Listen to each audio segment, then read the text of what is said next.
So my name's Amit.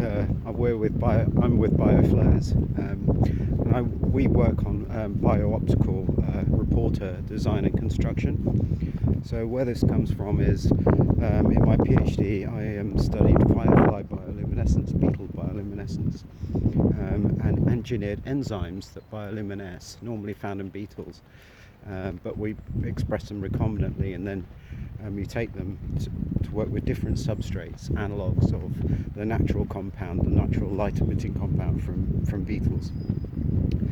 And in postdoctoral work I applied these kind of very stable enzymes we made, high activity enzymes for cancer research, but we came across a limit to the system which was imposed by the actual chemical, which was the wavelength of light wasn't red enough to penetrate mammalian tissues very effectively, especially because the system can color shift, but because of this lack of penetrance there's differential attenuation, and you can't discriminate more than one signal from natural bioluminescent systems that we have.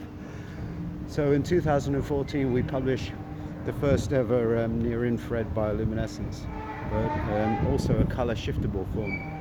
And since then a lot of people have been very interested in using it. It's been shown to be able to be very effective for example, imaging simultaneously in whole living mice, CAR T cells and cancer targets at the same time. That's one example, but it has lots of applications, and so we can start looking at more complex problems, dual gene, and what we're going to work on is 3 or 4 parameters.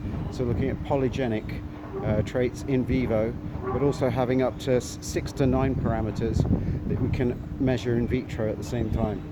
So we're trying to increase the amount of information you can get from experiments, and also reduce the amount of animals that are used.